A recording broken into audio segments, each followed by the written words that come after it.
কয়েকদিনের টানা বৃষ্টিতে হাওরের নদ নদীর পানি বেড়েই চলেছে। এতে সুনামগঞ্জ, কিশোরগঞ্জ এবং নেত্রকোনার একের পর এক হাওরের নিচু এলাকার পাকা ধান ডুবে যাচ্ছে। শ্রমিক সংকটে দ্রুত ধান কাটা শেষ করা যাচ্ছে না বলে জানিয়েছে কৃষকরা। তবে গতরাত থেকে আর বৃষ্টি না হওয়ায় কিছুটা স্বস্তিতে হাওরবাসী। শহীদ নূর আহমেদ এবং সালেক হোসেন রনির তথ্য ও ছবিতে প্রতিবেদন। সুনামগঞ্জের 12 উপজেলার 7,000 হেক্টর জমির পাকা ধান এখন পানির নিচে। এরই মধ্যে সদর উপজেলার একটি এবং মধ্যনগরের 2টি বাঁধ ভেঙে পানি ঢুকছে হাওরে। ঝুঁকি নিয়ে পাকা ধান কাটা শুরু হলেও শ্রমিক সংকটে কাজ শেষ করতে পারছেন না কৃষকরা। আমরা বাঁচাইতে পারছি না, পানির কারণে পানি চলে গেছে। ধানটা খুবই ক্ষতিগ্রস্ত হয়েছে, ধানের মাঝে গেরা ইচ্ছে, সব ধান জ্বালা উঠে গেছে। তবে আজ প্রায় এক সপ্তাহ পর রোদের দেখা মিলেছে, এতে কাজের গতি বেড়েছে। শ্রমিক নাই, আমার নিজের আসিল 5 কাঠা জমির পানি চলে গেছে। পানির মাঝে বৃষ্টির মাঝে কেউ আসতে চায় না, ধান কাটা 1000 টাকার উচ্চায় বইয়া রয়েছে। যে কষ্ট আছে মানুষ, হাজার হাজার মানুষ এই দুর্ভিক্ষ পড়ছে। এদিকে গেল 24 ঘন্টায় 18 মিলিমিটার পানি বাড়ার তথ্য দিয়ে পানি উন্নয়ন বোর্ডের অতিরিক্ত প্রধান নির্বাহী প্রকৌশলী জানান, কৃষকদের সতর্কতাই রক্ষা করতে পারে হাওরের ফসল। আমাদের লোকজনকে 24 ঘন্টা ভিজিলেন্সে রাখছি, কোথাও কোনো সমস্যা তৈরি হলে সাথে সাথে যেন প্রতিকারমূলক ব্যবস্থা নিতে পারে। আর কৃষি কর্মকর্তা জানান, জেলার 2,23,512 হেক্টর জমির বেশিরভাগ ধান জলাবদ্ধ। যে ধানগুলো কৃষক ইতিপূর্বে কেটেছে সেই ধানগুলো আমরা কৃষকদেরকে পরামর্শ দিচ্ছি যাতে কোনো উঁচু জায়গায় বা বারান্দায় বা বাসা বাড়িতে যাতে অন্তত মেলে রাখে ধানগুলোকে এবং একটা ফ্যানের ব্যবস্থা করে, বাতাস দেওয়ার ব্যবস্থা করে, তাহলে ধানগুলো ভালো থাকবে। কিশোরগঞ্জে একই দিনে সারা দেশে সর্বোচ্চ 160 মিলিমিটার বৃষ্টিপাত রেকর্ড হয়েছে বুধবার। অষ্টগ্রাম, ইটনা, মিঠামইন, নিকলী, কুড়িগঞ্জ, হোসেনপুর ও বাজিতপুর উপজেলার বিভিন্ন হাওরে তলিয়ে গেছে প্রায় 5,000 হেক্টর জমির পাকা ধান। 5 একর জমির মধ্যে আমরা এই 1% জায়গা কাটতে পারছি না। 15 জমি মনে করেন করছি ঋণ করে, এগুলি সব চলে গেছে গা। সব কৃষকের ধান টান সব বুড়ে গেছে গা, আবার কাটার মতো কোনো ব্যবস্থা নাই। আমরা কৃষকরা জানান, চোখের পলকেই ডুবে যাচ্ছে ক্ষেতের পাকা ধান, ডুবে গেছে ধান শুকানোর মাঠও। বাড়িতে যেগুলো কাটতে নিছিলাম আমরা, এইগুলো আপনার শুকানোর মতো কোনো আমরা সম্ভাবনা নাই। ব্যাপারীরা কইতাছে 600 টাকা মন ধান দিমু, আর ক্ষেতের মেঝে ধানগুলি মারাইতে গেলে আমরা নিচেও 1200 টাকার উপরে আমরা পড়তেছে। জেলা কৃষি কর্মকর্তা জানান, 80% ধান পেকে গেলে দ্রুত কেটে ঘরে তোলার পরামর্শ আগেই দেওয়া হয়েছিল। যদি আর ভারী বৃষ্টি না হয় কিংবা পাহাড়ি ঢল না আসে, তাহলে হাওরের ভাতগুলো রক্ষিত থাকবে এবং আমরা আশা করছি কৃষক তার ফসল ঘরে তুলতে পারবে। দ্রুত আবহাওয়া স্বাভাবিক না হলে কৃষকের ক্ষতি আরও বাড়ার শঙ্কা রয়েছে। শাকিলা শম্পা, 71। সুনামগঞ্জের হাওর পরিস্থিতির আরো খবর নিয়ে আমাদের সাথে যুক্ত হচ্ছেন সহকর্মী শহীদ নূর আহমেদ। শহীদ, কৃষকদের বহু জমির ফসল এরই মধ্যে তলিয়ে গেছে এবং তার মধ্যে আর একটা বড় সংকট হচ্ছে শ্রমিক সংকট। সব মিলিয়ে প্রশাসনের পক্ষ থেকে বিশেষ কোনো ব্যবস্থা আসলে চোখে পড়েছে কিনা?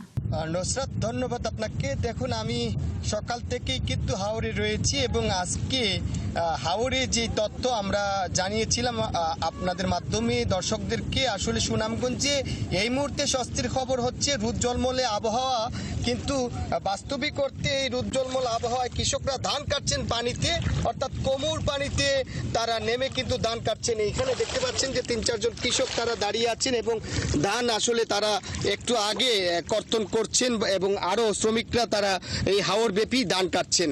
এই যে আবহাওয়া টানা বৃষ্টির কারণে এই যে জলাবদ্ধতা সৃষ্টি হয়েছে, প্রায় লক্ষাধিক জমিতে আসলে হেক্টর জমি বুড়ো ফসল আক্রান্ত হয়েছে এবং কৃষি বিভাগের তথ্য 7,000 হেক্টর জমি আসলে তলিয়ে গেছে।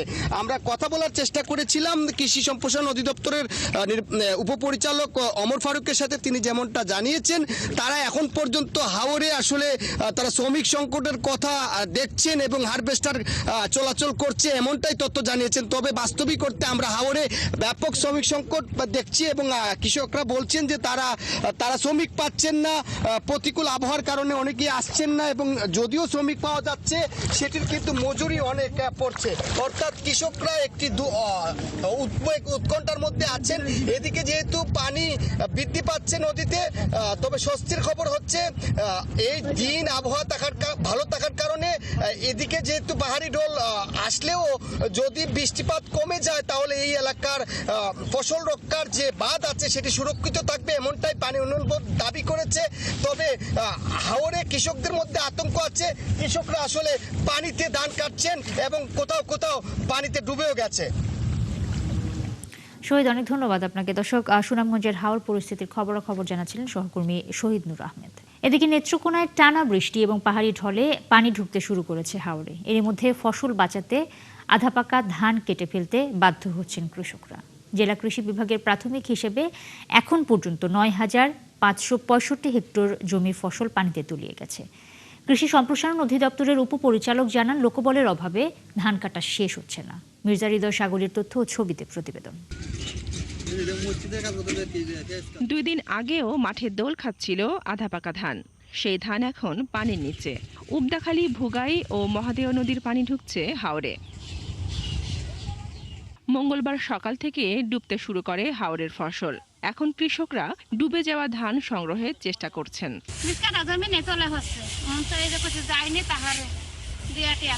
মানে এক রাত থেকে ধান সকালে দেখছি আগাত বাসা ছিল, এখন ধান ডুবে যাচ্ছে। অর্ধেক ফাঁকে নাই, যে এখান থেকে ফাঁকছে অর্ধেক ফাঁকে নাই। এখন মনে করেন যে গৃহস্থ কি করবো, পানি ডুবে যেতে থাকা। গত 2 দিনে 6 উপজেলার ৯,৫৬৫ হেক্টর জমির ফসল পানিতে তলিয়ে গেছে। শান্ত হাওরের পরিবেশে সবাই এখন নৌকা নিয়ে ব্যস্ত শেষ সম্বলটুকু শুকনোতে তুলে আনার। বান ভাঙছে, এইখানে আমরা ঢুকছে, ঢুকে আনতে কোনো কাঁচা ধান কাটাছি, কাঁচা ধান দুন কাটতে আনতাছি। অনিতা আমরা কিবা শুয়াই টুয়াই লই আমি তার কোনো গুড় খাইবো। এই যে আধা কাঁচা ধান আমরা বাড়ি কাটতাছি, এই ধানও তো তোলার মতন সম্ভব না। দিন দেওয়া তো মেঘ বৃষ্টি। জেলা কৃষি সম্প্রসারণ অধিদপ্তরের উপপরিচালক জানান, বৃষ্টির কারণে হাওরে ধান কাটার শ্রমিক পাওয়া যাচ্ছে না, যে কারণে হাওরের ধান কাটা শেষ করতে পারেননি কৃষক। ভারী বৃষ্টির কারণে আমাদের বিশেষ করে আমাদের যে হারভেস্টিং যন্ত্র তারা হচ্ছে না, পাশাপাশি আমাদের যে লেবার যারা আছে, যারা ম্যানুয়ালি কাটছে, তাদেরও আমরা মাঠে উপস্থিতি কম দেখতে পাচ্ছি। নেত্রকোনার খালিয়াজুড়ি, মোহনগঞ্জ, মদন এবং কলমাকান্দা হাওর অধ্যুষিত। চলতি মৌসুমে ১,৮৫,৫৪৭ হেক্টর জমিতে বোরো আবাদ হয়েছে, যার মধ্যে প্রায় ৪১,০০০ হেক্টর হাওরাঞ্চলে। এখন পর্যন্ত হাওরের ৬৫.৩৯% ধান কাটা হয়েছে। বনশ্রী হালদার, ৭১। আগামীকাল বৌদ্ধ সম্প্রদায়ের প্রধান ধর্মীয় উৎসব বৌদ্ধ পূর্ণিমা। এ উপলক্ষে বৌদ্ধ ধর্মাবলম্বীদের শুভেচ্ছা জানিয়েছেন প্রধানমন্ত্রী তারেক রহমান। এছাড়া সচিবালয়ে বৌদ্ধ সম্প্রদায়ের নেতাদের সাথে শুভেচ্ছা বিনিময় করেছেন প্রধানমন্ত্রী। এ সময় তিনি বলেন, বর্তমান সরকার ধর্ম নিয়ে রাজনীতি করতে চায় না। ধর্ম যার যার নিরাপত্তা পাওয়ার অধিকার সবার। এদেশে ধর্ম বর্ণ নির্বিশেষে বাঙালি অবাঙালি, বিশ্বাসী অবিশ্বাসী সবাই সব ক্ষেত্রে সমানভাবে অধিকার ভোগ করবে বলে জানিয়েছেন সরকার প্রধান। সবার জন্য একটি নিরাপদ বাংলাদেশ বিনির্মাণের প্রত্যাশার কথাও জানান তিনি। বুদ্ধ পূর্ণিমার দিনটি সম্প্রদায়ের সবার জন্য আনন্দময় এবং তাৎপর্যপূর্ণ করে তোলার আহ্বান জানান প্রধানমন্ত্রী। বাংলাদেশ সহ সারা বিশ্বের সকল বৌদ্ধ ধর্মাবলম্বী যারা যেখানেই রয়েছেন তাদেরকেও জানাই আন্তরিক শুভেচ্ছা। আমরা জানি পৃথিবীতে অনেকগুলো ধর্ম আছে, প্রতি ধর্মেরই অসংখ্য অনুসারীও রয়েছেন। প্রতিটি ধর্মই মানুষকে কল্যাণের দিকে আহ্বান করে। প্রতিটি ধর্মেরই কিছু বিধিবদ্ধ নিয়ম নীতি রয়েছে। আপনারা কেউ নিজেদেরকে কখনোই সংখ্যালঘু ভাববেন না। রাষ্ট্র আমার, আপনার, আমাদের সবার পরিচয়। আমরা প্রত্যেকটি নাগরিক, সকলে আমরা বাংলাদেশী। পরিশেষে বৌদ্ধ ধর্মাবলম্বী সকল ভাই বোনদের আবারও আজকের এই দিনে আমি জানাই আন্তরিক শুভেচ্ছা। বৌদ্ধ পূর্ণিমার এই বিশেষ দিনটি আপনাদের জন্য হয়ে উঠুক আরো আনন্দময় ও তাৎপর্যপূর্ণ। আগামীতে ব্যাংক ও আর্থিক খাতে রাজনৈতিক বিবেচনায় কাউকে নিয়োগ না দেওয়ার সিদ্ধান্ত দিয়েছেন প্রধানমন্ত্রী তারেক রহমান। সকালে ত্রয়োদশ জাতীয় সংসদের প্রথম অধিবেশনের শেষ কার্যদিবসের শুরুতেই আইন প্রণয়ন কার্যাবলীর আলোচনায় অংশ নিয়ে কথা জানান অর্থমন্ত্রী আমির খসরু মাহমুদ চৌধুরী। তার দাবি, অতীতে বিএনপি শাসনামলে শেয়ার বাজারে কোনো লুটপাট হয়নি, এখনও তা নেই। মন্ত্রী বলেন, আওয়ামী লীগের সময় সরকারি পৃষ্ঠপোষকতায় দুর্নীতি আইনকানুনের তোয়াক্কা না করে দেশে অনেক ইন্স্যুরেন্স কোম্পানির সৃষ্টি হয়েছে। বর্তমানে সরকার বিমা শিল্পে সৎ যোগ্য লোকদের নিয়োগ দিতে চায়। আজকের অধিবেশনের প্রথম সেশনে বিশেষ কমিটি সুপারিশ করা Bangladesh securities and exchange commission সংশোধন বিল এবং বীমা উন্নয়ন ও নিয়ন্ত্রণ কর্তৃপক্ষ সংশোধন বিল 2026 কণ্ঠভোটে পাশ হয়।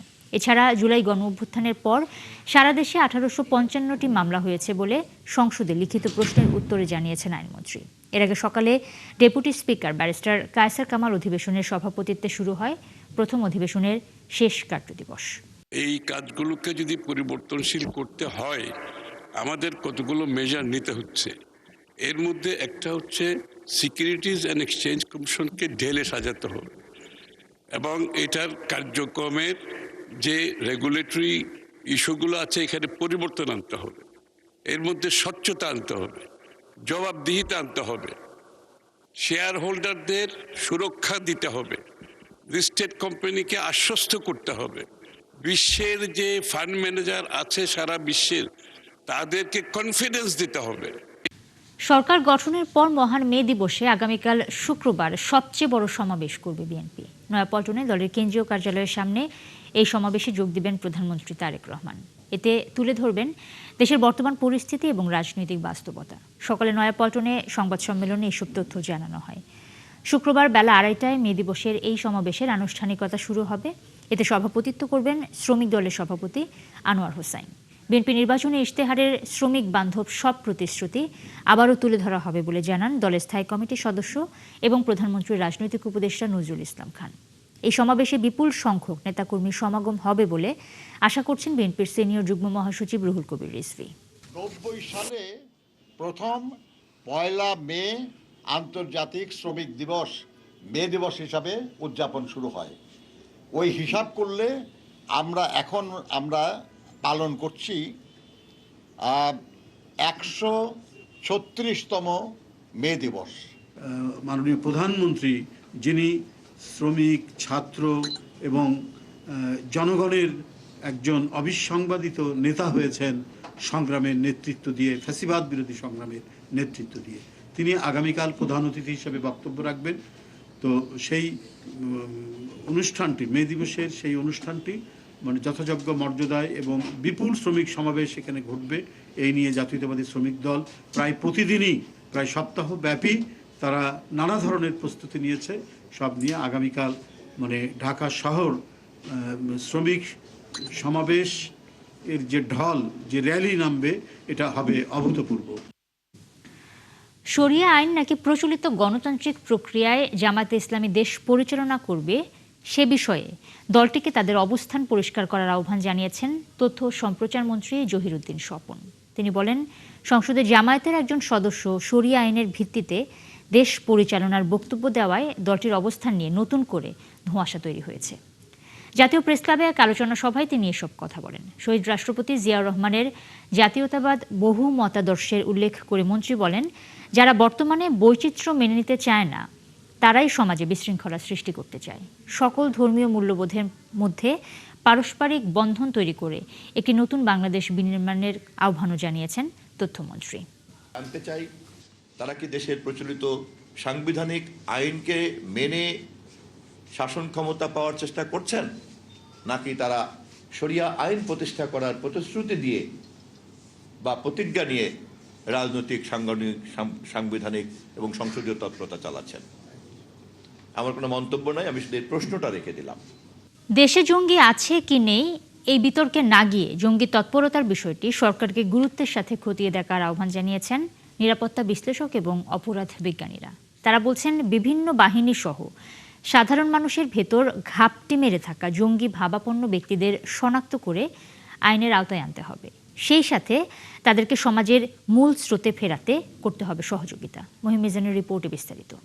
মঙ্গলবার রাজধানীতে এক অনুষ্ঠানে স্বরাষ্ট্রমন্ত্রী বলেন, দেশের চরমপন্থীদের তৎপরতা থাকলেও জঙ্গি নেই। জঙ্গি শব্দটি বিগত ফ্যাসিস্ট সরকারের ক্ষমতায় থাকার রাজনৈতিক হাতিয়ার বলেও দাবি করেন তিনি। তবে সচিবালয়ে আরেক অনুষ্ঠানে সাংবাদিকদের প্রধানমন্ত্রীর তথ্য উপদেষ্টা বলেন, দেশে 5 আগস্টের আগে পরে জঙ্গি সংগঠিত হয়েছে, তাই তাদের নির্মূলে কাজ করছে বর্তমান সরকার। আপনি যে শব্দ উচ্চারণ করলেন, আমাদের দেশের বর্তমান কালচারে সেটা এখন আর নাই। আগে সেই শব্দটা উচ্চারিত হতো ফ্যাসিবাদী আমলের সময়, তারা নিজস্ব রাজনৈতিক ফায়দা হাসিলের জন্য এগুলোকে হাতিয়ার হিসাবে তারা ব্যবহার করত। বর্তমানে বাংলাদেশে সেগুলোর এক্সিস্টেন্স নেই। বাংলাদেশে একটা পর্যায়ে মিলিটেন্সি জঙ্গিবাদ ছিল, আছে, সেটাকে আমরা আসলে কমব্যাট করতে চাই। এবার এই সতর্কতার মানে হচ্ছে এটা খানিকটা ঝুঁকি তৈরি করেছে, কারণ 1.5 বছর ইন্টারিম সরকারের সময় আমরা খেয়াল করেছি এই প্রবণতার মানুষদের অনেক বেশি সংগঠিত হওয়া বা পাবলিকলি আসা বা ওপেনলি আসার প্রবণতা তৈরি হয়েছিল। তবে নিরাপত্তা বিশ্লেষকরা বলছেন দেশে জঙ্গি আছে কি নেই এই বিতর্কে না জড়িয়ে বরং বাস্তবতা যাচাই করতে হবে। বিভিন্ন বাহিনী সহ কিছু জায়গায় জঙ্গি প্রতিরোধে সরকারকে শক্ত হাতে ব্যবস্থা নেওয়ার পরামর্শ তাদের। 5 আগস্টের বলেন অথবা তার পূর্ববর্তীয় যে সময়গুলো আছে সেই সময়গুলোতেও কিন্তু অ্যাক্সেস টু ইনফরমেশন যেটা আছে তার মাধ্যমে বিভিন্নভাবে যোগাযোগ এস্টাবলিশ করা সম্ভব এবং ইন ডিসগাইজ থেকে আপনার আমার কনভারসেশন যেটা আছে এই সকল কনভারসেশন যে আপনি টেপ করতে পারবেন অথবা গোয়েন্দারা যে টেপ করতে পারবে তাও নয়। অনেক অ্যাপস আছে যে অ্যাপসের মাধ্যমে আপনি যে যোগাযোগ স্থাপন করবেন সেটাকে ইন্টারসেপ্ট করা ভেরি ভেরি ডিফিকাল্ট। সো ফলে নট অনলি 5 আগস্ট অথবা তার পূর্ববর্তী বা পরবর্তী সকল সময়ের জন্য সামনের দিনগুলোতে কিন্তু আরও চ্যালেঞ্জ আসবে। অপরাধ বিজ্ঞানী শিক্ষক জানান জঙ্গিবাদ অস্বীকার করার উপায় নেই, তবে অন্য কেউ এই ইস্যু কাজে লাগিয়ে ফায়দা নেওয়ার আগেই ব্যবস্থা নেওয়ার তাগিদ দেন তিনি। জঙ্গিবাদ আছে কি নেই এই বিতর্কে যাওয়ার তো দরকার নেই। এটা হচ্ছে জঙ্গিবাদের অস্তিত্ব আছে এবং এটা 5 জুলাই আগস্টের পর থেকে যেটা 24 সালে হয়েছে তখন ঢালাওভাবে তাদেরকে আমরা ছেড়ে দিয়েছি। বিচারিক কার্যক্রমের প্রক্রিয়া শেষ না হওয়া পর্যন্ত ছেড়ে দেওয়ার ফলে যেটা হয়েছে তারা বিভিন্ন রাজনৈতিক মতাদর্শ গোষ্ঠীর সাথে একত্রিত হয়ে তারা বিভিন্ন তৎপরতা চালাচ্ছে। এর আগে জঙ্গি সংশ্লিষ্টতার অভিযোগে অনেকের বিভিন্ন সাজা হলেও অন্তর্বর্তী সরকারের সময় জামিনে ছাড়া পেয়েছে কেউ কেউ। এদের কেউ যাতে আবারও জঙ্গিবাদে জড়িয়ে না পড়ে সরকারকে সেদিকে খেয়াল রাখতে বলছেন নিরাপত্তা বিশ্লেষকরা। মহিম মিজান, ঢাকা। রাজধানীর ডেমরার একটি রাসায়নিক গুদামের আগুন নিয়ন্ত্রণে এনেছে ফায়ার সার্ভিস। তবে আগুনে কোনো হতাহতের খবর এখনো পর্যন্ত পাওয়া যায়নি। সকাল 11:38 ডেমরার আমুলিয়া মডেল টাউনে একটি কারখানার রাসায়নিক গুদামে আগুন লাগে। খবর পেয়ে ঘটনাস্থলে এসে আগুন নেভানোর কাজ শুরু করে ফায়ার সার্ভিসের 8টি ইউনিট। তাদের ঘণ্টাখানেকের চেষ্টায় আগুন নিয়ন্ত্রণে আসে, তবে আগুনে ক্ষয়ক্ষতির পরিমাণ জানাতে পারেনি ফায়ার সার্ভিস। অগ্নিকাণ্ডে কারখানাটিতে থাকা চিপস এবং চানাচুরের প্যাকেট সহ মালামাল ও যন্ত্রপাতি পুড়ে গেছে। দুপুরের দিকে আগুন নিভে গেলেও সেখান থেকে ধোঁয়া উঠতে দেখা যায়। দর্শক, হাম পরিস্থিতি নিয়ে জানাতে আমাদের সাথে মহাখালী থেকে এই মুহূর্তে যুক্ত হবেন সহকর্মী হিমেল মাহবুব। হিমেল, এই পর্যন্ত হাম এবং হামের উপসর্গ নিয়ে প্রায় 227 জন শিশু মারা গেছে। আসলে বিশেষজ্ঞরা কি বলছে, পরিস্থিতি সামনে আসলে কোন দিকে গড়াতে পারে এবং টিকাদান কর্মসূচি নিয়ে আসলে কি তথ্য রয়েছে আপনার কাছে? নুসরাত, এই পর্যন্ত হাম এবং হামের উপসর্গ নিয়ে 274 জন শিশু কিন্তু মারা গেছে। আর পরিস্থিতি কোন দিকে গড়াতে পারে আমি একটু সেই চিত্র আপনাকে দেখাতে চাই। আমি এখন আছি রাজধানীর ডিএনসিসি কোভিড ডেডিকেটেড হাসপাতালে। এই হাসপাতালটিতে এখন পর্যন্ত 397 শিশু হাম আক্রান্ত হয়ে ভর্তি আছে। এর মধ্যে গত 24 ঘন্টাতেই কিন্তু ভর্তি হয়েছে 97 শিশু হাম নিয়ে এই হাসপাতালে ভর্তি হয়েছে। এখানে যে কিছু শঙ্কার বিষয় কর্তৃপক্ষ আমাদের জানিয়েছে এবং আমরাও সরজমিনে তা দেখছি। আমি আমার সহকর্মীকে একটু অনুরোধ করব যে দেখানোর জন্য। দেখেন যে প্রতিটি বেডেই কিন্তু একজন হাম আক্রান্ত শিশুর সাথে আরও 2-3 জন শিশু 5 বছরের নিচে তারা কিন্তু রয়েছে এবং তাদের মধ্যেও কিন্তু ছড়িয়ে পড়ার শঙ্কা রয়েছে। আর আপনারা কোথা থেকে আসছেন? আমরা যে কোনা পাড়াতে। আপনার সাথে আরো 2জন ছোট বাচ্চা নিয়ে আসছেন কেন? 2জন বাচ্চা একা দে বাসায় লেগে একা থাকবো বই লাগে দেখে লেগে নিয়ে আইছি লগে। এই জন্য 3টা বাচ্চা নিয়ে হাসপাতালে এসেছেন। ঠিক পাশে দেখেন আপনি কয়জন এসেছেন? আপনারা 2জন। 2টা বাচ্চা নিয়ে আসছেন? জি। দুজনে কি হাম আক্রান্ত? জি না, একজন ছেলে বাবু। একজন শুনছিলেন যে একজন হাম আক্রান্ত, সাথে আর একটি বাচ্চা এসেছে, অর্থাৎ 5 বছরের নিচে সেই বাচ্চার বয়স। তো এখানে প্রায় প্রতিটি বেডে আমি ঘুরে ঘুরে দেখেছি যে যেহেতু পিঠাপিঠি অনেক ভাই বোন থাকে, তারা কিন্তু সবাই পরিবার বর্গই হাসপাতালে এসে ভিড় করছে। আরেকটি শঙ্কার বিষয় বলি, যারা হাসপাতাল থেকে চিকিৎসা নিয়ে বাড়ি গেছে এরই মধ্যে, তারা কিন্তু আবার হাসপাতালে এসে ভর্তি হয়েছে ডায়রিয়া, নিউমোনিয়া সহ আরও সিভিয়ার অবস্থায়। এখানে যেহেতু প্রায় 54টি আইসিইউ এইচডিইউ এর ব্যবস্থা রাখা হয়েছে, এজন্য এই কোভিড ডেডিকেটেড হাসপাতালেই তারা ভর্তি হয়েছে। কারণ হাম আক্রান্ত, হাম ভালো হয়ে যাওয়ার 1 থেকে 1.5 মাস পর্যন্ত কিন্তু রোগ প্রতিরোধ ক্ষমতা তৈরি হয় না। এর মধ্যে কিন্তু নানা ভাইরাসে আক্রান্ত হওয়ার ঝুঁকি রয়েছে, যে ঝুঁকিটা এই সময় ডাক্তাররা বলছে শিশুদের পুষ্টিকর খাবার দিতে, মায়ের বুকের দুধের পাশাপাশি পুষ্টিকর খাবার খাওয়াতে। যেই প্রচারণাগুলো হচ্ছে না কিংবা মানুষ জানছে না দেখে কিন্তু এরকম ভয়াবহ একটি সিচুয়েশন তৈরি হয়েছে। নুসরাতেই ছিল আমার কাছে এখানে সর্বশেষ পরিস্থিতি। নিশ্চয় নতুন কোনো হাসপাতাল থেকে সেই হাসপাতালের তথ্য আপনার মাধ্যমে দর্শকদের জানাবো। অনেক ধন্যবাদ হিমেল আপনাকে। অর্থাৎ আসলে এই মুহূর্তে পরিস্থিতি ভালো হওয়ার কোনো লক্ষণ আসলে নেই।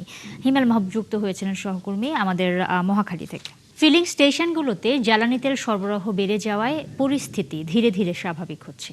পাম্পগুলোতে কমেছে গাড়ির লাইন, চাহিদা মতো তেল কিনতে পারছেন গ্রাহকরা। তারা বলছেন দাম বৃদ্ধি পাওয়ার পর থেকেই চাহিদা অনুযায়ী মিলছে তেল। ডিপো থেকে তেল সরবরাহ স্বাভাবিক থাকলে আর সংকট হবে না বলে আশা করছেন পাম্প মালিকরা। সহকর্মীদের তথ্য ও ছবিতে বিস্তারিত। চট্টগ্রামে পেট্রোল পাম্পগুলোতে নেই আগের মতো দীর্ঘ লাইন, যেখানে কদিন আগেও ভোগান্তিতে পড়তে হতো যানবাহন চালক ও সাধারণ মানুষকে। 20 টাকা বাড়ার ফলে স্বাভাবিকভাবে দিচ্ছে সবাই তেল। তেলের দাম একটু বাড়ছে কিন্তু তেল পাওয়া যায়। আসার সাথে সাথে আমরা কোনো ইয়া করতে পারতেছি না, মানে সাথে সাথে তেল পাচ্ছি। পাম্প মালিকরা বলছেন দাম বাড়ার পর মজুদ তেল ব্যবহার করায় পাম্পে ভিড় কমছে। আগে তো মনে করেন যে কিছু কিছু পাম্পে তেল পাইতো না, সপ্তাহে 2 গাড়ি পাইতো, অথবা 4 দিন পরে 2 গাড়ি পাইতো। এখন তো প্রতিনিয়ত সবাই তেল পাচ্ছে, ওই জন্য এখন আর সংকটটা নাই। রাজশাহীতে একই চিত্র। বক্তারা বলছেন একসঙ্গে অনেকগুলো পাম্পে তেল দেয়ায় কমছে দীর্ঘ লাইন, সাথে ভোগান্তি। এরপরও কোনো কোনো ক্ষেত্রে জ্বালানি তেল নিতে 1 থেকে 1.5 ঘন্টা পর্যন্ত লাইনে দাঁড়াতে হচ্ছে ভোক্তাদের। যে ক্রাইসিসটা ছিল, যে ধরনের মানে রাশ ছিল, এখন কিন্তু সেই রকম নাই। পাম্পে যখন বাইকে দেয় তখন কারেও দেয়, তারা কারের জন্য আলাদা শিডিউল রাখতে পারে। আগে থেকে অনেক ইমপ্রুভ হচ্ছে, অনেক ভালো হচ্ছে, এখন তার পাওয়া যাচ্ছে, আগের মতো ভোগান্তি অতটা নাই। 9000 লিটার তেল এসছে আজকে, আমরা মানুষকে যে যত চাচ্ছে দিচ্ছি, এবং সিরিয়ালও অনেক কম। ফেনীর পাম্পগুলোতে মোটরসাইকেলের দীর্ঘ সারি নেই, চালকরা পেয়ে যাচ্ছেন চাহিদা মতো অকটেন। অপরদিকে ডিজেল গাড়ির চালকরাও বর্তমান পরিস্থিতিতে সন্তুষ্ট। আসলে তেল পাওয়া যাচ্ছে, অন্যান্য পাম্পও পাওয়া যাচ্ছে, এই জন্য একটু চাপটা কম আর কি। এখন কোনো জামিলানের লাইন নেই, এখন যে কোনো মুহূর্তে তেল পাওয়া যায়। আমাদের এখন বর্তমানে তেল আছে কিন্তু গাড়ির সংখ্যা কম। নরসিংদীতেও জ্বালানি তেলের সরবরাহ ও পরিস্থিতি স্বাভাবিক হতে শুরু করেছে।